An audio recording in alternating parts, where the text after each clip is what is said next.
Everyone, welcome to our channel. आज हम class 9 को chapter number 5 the fundamental unit of life पढ़ेंगे, जो बायोलॉजी का है, chapter 1। Okay, so the fundamental unit of life है ना, मतलब the basic unit of life. जो हमारी मतलब बेसिक यूनिट क्या है, हमारी बॉडी की बेसिक यूनिट। बेसिक यूनिट का मतलब जैसे कि घर की यूनिट, घर किससे बनता है? ब्रिक्स से बनता है, तो ब्रिक्स उसकी यूनिट है। वैसे ही the fundamental unit of life, एक बॉडी की फंडामेंटल यूनिट ऑफ लाइफ, मतलब इसका मतलब, इस हेडिंग का मतलब ये है कि हमारी बॉडी सेपरेट यूनिट्स से बनी है। सो वही पूछा है कि the basic unit of life, the fundamental unit of life हमारी बॉडी की क्या है। सो हमारी बॉडी की सबसे बेसिक यूनिट यानी सबसे स्मॉलेस्ट जो चीज़ है ना हमारी बॉडी में, वो होता है सेल, और सेल से ही हमारी पूरी बॉडी बनी है। Okay, so let's go through the introduction. Yes, while examining a thin slice of cork, Robert Hooke saw that the cork resembled the structure of a honeycomb consisting of many little compartments. यानी Robert Hooke एक scientist का नाम है। जब वो examining कर रहे थे, यानी एग्जामाइन कर रहे थे, एक्सपेरिमेंट कर रहे थे एक कॉर्क के ऊपर। कॉर्क क्या होती है? छाल। आपने पेड़ की छाल तो देखी होगी, तो उसके ऊपर वो एक्सपेरिमेंट कर रहे थे माइक्रोस्कोप के अंदर रख के। तो उन्होंने देखा कि ये जो छाल है ना, कॉर्क है ना, ये है ना हनीकॉम्ब की तरह है, मतलब मधुमक्खी का छत्ते की तरह है। मतलब उसके अंदर बहुत सारी सेपरेट यूनिट्स है, लिटिल कंपार्टमेंट्स हैं। यानी मतलब जो कॉर्क है ना, उसके मतलब एकदम छोटे छोटे से लिटिल रूम हैं, कंपार्टमेंट्स हैं, है ना। तो cork is a substance which comes from the bark of the tree. यानी कॉर्क एक ऐसा सब्सटेंस है जो ट्री के बार्क में से आता है। और दिस वॉज इन ईयर 1665। ये 1665 की बात है, जब रॉबर्ट हुक एग्जामाइन कर रहे थे। जब क्या हुआ, when hook made this chance observation, यानी जब रॉबर्ट हुक ने ऑब्ज़र्व करी थी ना ये चीज़, तो उन्होंने अपने सेल्फ डिज़ाइंड माइक्रोस्कोप, यानी जो उन्होंने खुद ने बनाया था ना, जो उन्होंने खुद ने डिज़ाइन करा था, उस माइक्रोस्कोप में ये चांस ऑब्ज़र्व की थी। रॉबर्ट हुक ने इन जो बॉक्सेस थे ना, लिटिल कंपार्टमेंट्स थे हनीकॉम्ब की तरह। हनीकॉम्ब यानी मधुमक्खी का छत्ता।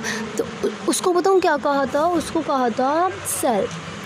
सेल एक लैटिन वर्ड है, एक लिटिल रूम के लिए लैटिन में से बोलते हैं। सेल यानी a little room. This may seem to be a very small and insignificant incident, but it is very important in the history of science. यानी ये जब ऑब्ज़र्व करे थे ना रॉबर्ट हुक, तो उस टाइम पे बहुत ही, हाँ भाई, इतना कोई इम्पॉर्टेंट नहीं माना जाता था। लेकिन जो सेल है वो साइंस की हिस्ट्री के अंदर बहुत ही इम्पॉर्टेंट चीज़ है। This was the very first time that someone had observed that living things appear to consist of separate units. यानी कि किसी ने पहली बार देखा था कि लिविंग ऑर्गेनिज्म बहुत ही स्मॉल यूनिट्स से बने। जैसे कि लिविंग ऑर्गेनिज्म, जैसे कि हम प्लांट्स, एनिमल्स, है ना, हम लोग बहुत ही मतलब स्मॉल सेपरेट यूनिट्स से बने। और जो हम यूज़ करते हैं ये वर्ड सेल, ये आज भी, यानी 1665 से आज भी यूज़ होता है बायोलॉजी के अंदर। तो let us find out about cell. तो फर्स्ट टॉपिक है हमारा 5.1, what are living organism made up of. यानी कि लिविंग ऑर्गेनिज्म बने किस चीज़ से है। तो हम एक्टिविटी 5.1 करेंगे। तो इसके अंदर क्या है, आपको क्या करना है, आपको एक अनियन लेना है with the help of a pair of forceps. Forceps होती है हमारी चिमटी। तो चिमटी की मदद से हमें क्या करना है, अनियन का पील उतारना है, छिलका उतारना है, जिसे हम पील को जो होता है उसे हम बोलते हैं एपिडर्मिस। और पील ये नहीं कि आप वो बाहर वाला छिलका उतार दिए, वो वाला पील नहीं। जो आप प्याज खाते हो ना, वो वाला जो प्याज होता है, मतलब जो पार्ट आप खाते हो, तो उस वाले पार्ट में अंदर कॉनकेव साइड यानी इनर साइड के अंदर एक पतली सी लेयर होती है वाइट कलर की। हाँ, तो उसे निकालना। और आपको क्या करना है, निकालते ही उसे वॉच ग्लास यानी वॉच आप पहनते होंगे ना, तो उसका ग्लास कैसे थोड़ा सा मतलब गोल टाइप का होता है, उसमें आपको ऐसा करना है, वॉच ग्लास लेना है और उसके अंदर थोड़ा पानी डाल के इमीडिएटली आपको जो भी आपने वो निकाला है एपिडर्मिस उसे डालना है। क्यों डालना है? बिकॉज़ ये मतलब फोल्ड नहीं होगा पील और जल्दी सूखेगा नहीं।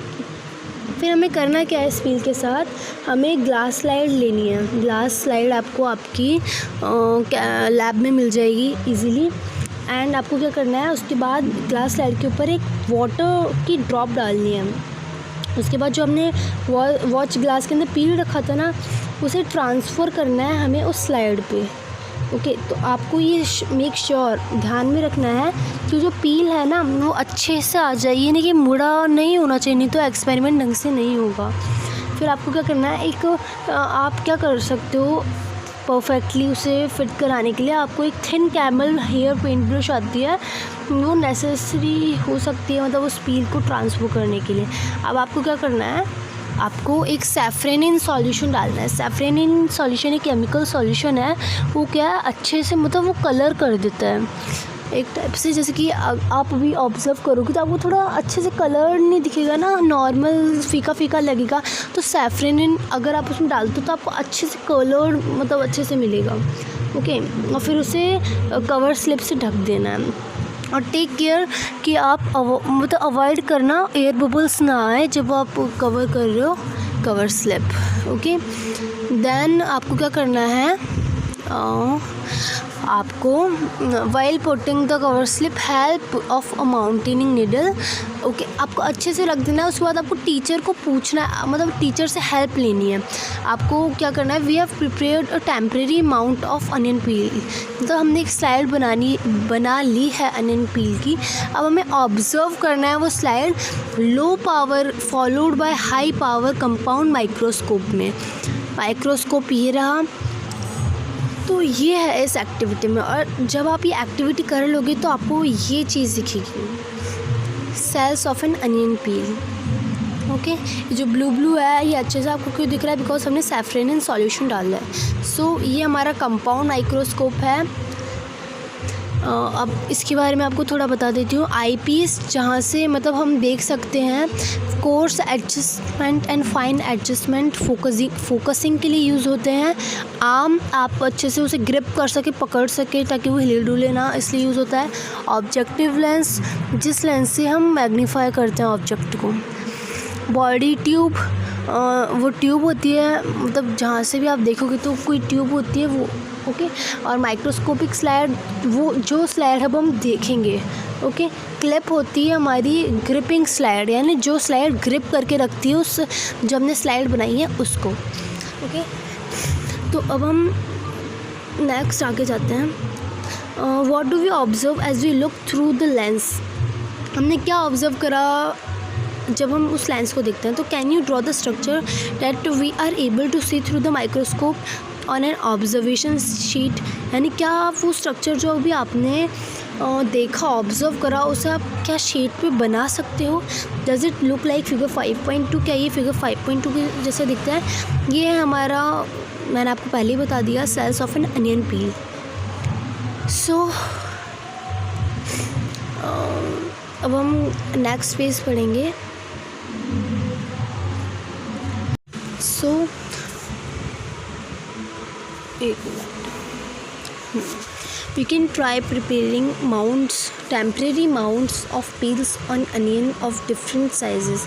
आप टेम्परेरी स्लाइड बना के अनियन पील की डिफरेंट साइज़ के आप अनियन लेना और मतलब आप मतलब स्लाइड बना के उन्हें ऑब्ज़र्व करना। तो आप क्या ऑब्ज़र्व करोगे, क्या आपको मतलब सिमिलर स्ट्रक्चर दिखेगा।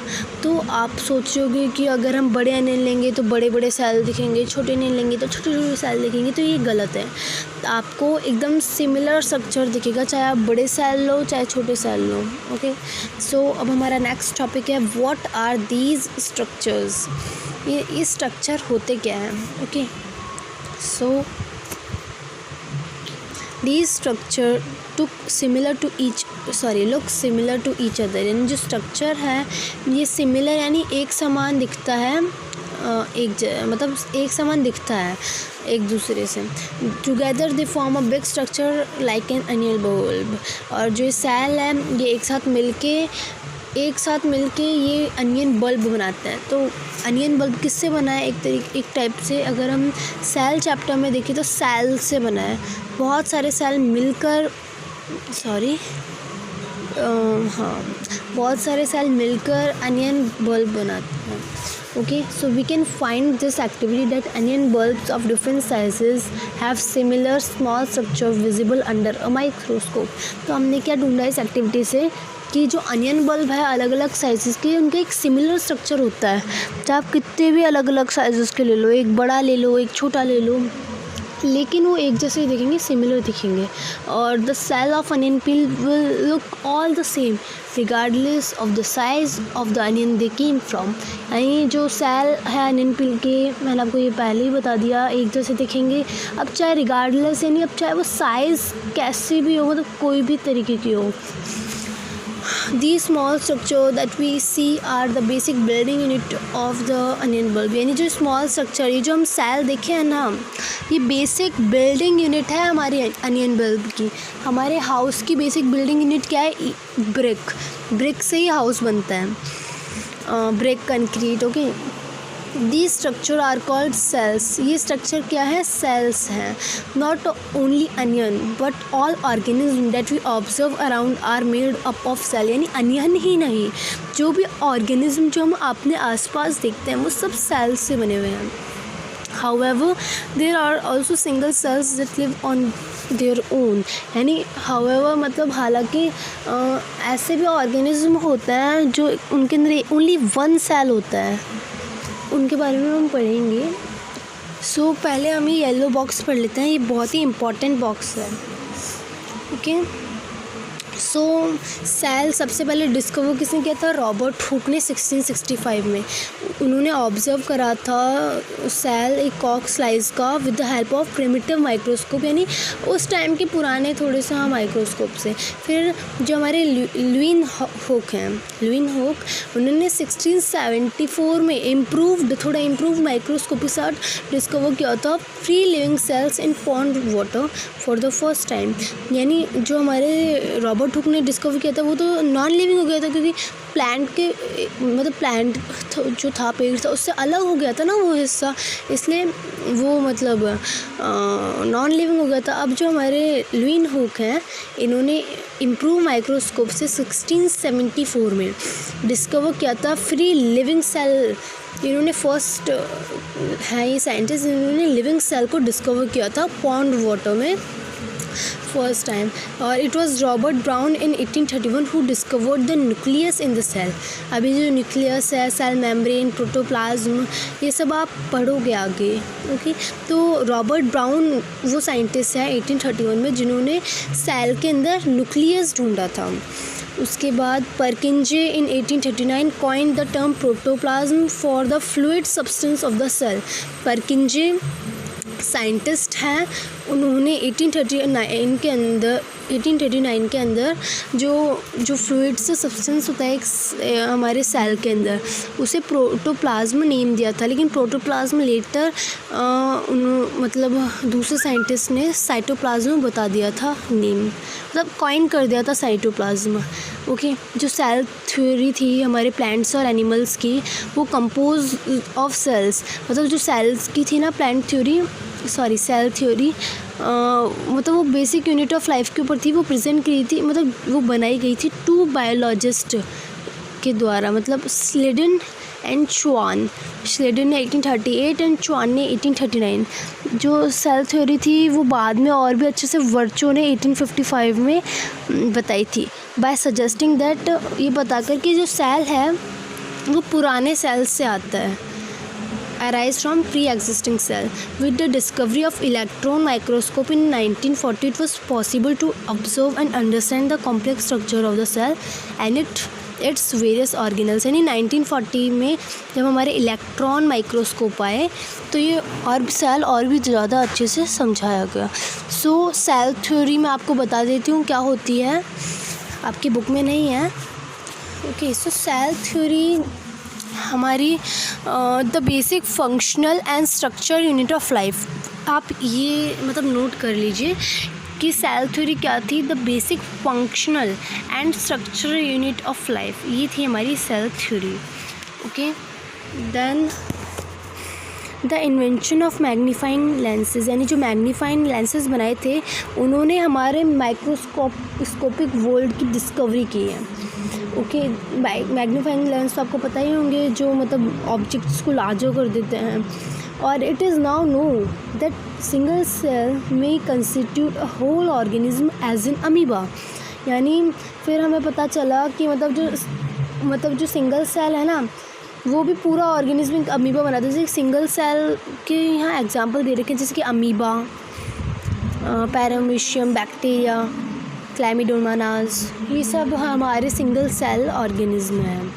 Okay, these organism are called unicellular organism. Unicellular यानी single cellular organism. On the other hand हमारे many cell group together in the single body, यानी बहुत सारे सेल एक सिंगल बॉडी में ग्रुप बना के रहते हैं। जैसे कि हमारे अंदर हम यूनिसेल्युलर नहीं हैं, हम मल्टी सेल्युलर हैं। ओके, बहुत ग्रुप बना के रहते हैं और अलग अलग फंक्शन परफॉर्म करते हैं। जैसे कि मल्टी सेल्युलर, जैसे कि हमारे फंगी, कुछ फंगी सिंगल सेल भी होती है, फंगी, प्लांट्स एंड एनिमल्स, हम सब मल्टी सेल्युलर हैं। और बायोलॉजी में एनिमल्स के अंदर ह्यूमन बींग्स भी आते हैं। Can we find out the name of some more unicellular organism? क्या मतलब आपको क्या करना है, आपको और यूनिसेल्युलर ऑर्गेनिज्म के नेम बताना है। तो ऐसे मतलब हमने देख लिए बैक्टीरिया, ये सब होते हैं, ये हमारे सिंगल सेल्युलर ऑर्गेनिज्म होते हैं। अब सिंगल सेल्युलर ऑर्गेनिज्म होते हैं वो सारे फंक्शन करते हैं, यानी intake of food, digesting, excrete करते हैं, वो सब चीज़ें, वो सिंगल सेल वो सब काम करता है। हमारी मल्टी सेल्युलर जो बॉडी है उसके अंदर अलग अलग बहुत सारे सेल ग्रुप्स बना के काम करते हैं। जैसे कि एक फूड को डाइजेस्ट करता है एक सेल सेल का ग्रुप, एक है ना ब्रीदिंग प्रोसेस में हेल्प करता है। That's all. Every multi cellular organism has come from a single cell. हर एक मल्टी सेल्युलर ऑर्गेनिज्म एक सिंगल सेल से आया है। How? Because cell divide to produce cell on of their own kind, यानी सेल डिवाइड होते हैं और अपने ही काइंड के सेल बनाते हैं। All cell thus came from pre existing cell, इसलिए सेल पुराने सेल से आए हैं, मतलब वन सेल से हैं। अब आप सोचोगे एक सेल कब होता है हमारी बॉडी में? एक सेल जब हम बहुत छोटे होते हैं ना, जब हमारी डेवलपमेंट शुरू होती है, उस टाइम पे हमारी बॉडी में वन सेल होता है। वो फर्दर डिवाइड होता है माइटोसिस और माइटोसिस म्योसिस, वो आप आगे पढ़ोगे इसी चैप्टर में। तो ये मतलब फंक्शन है, इनसे सेल डिवाइड होते हैं एंड देन डिवाइड होते फिर वो हम मल्टी सेल्युलर ऑर्गेनिज्म बने हैं। आया समझ में? किसी भी प्रकार के डाउट हो तो don't shame to ask, please comment section में लिखिएगा, मैं आपको बताऊंगी। इसी के साथ हमारा पार्ट 1 हम कंप्लीट करते हैं। एक्टिविटी 5.2 से हम पार्ट 2 में पढ़ाएंगे। So thank you.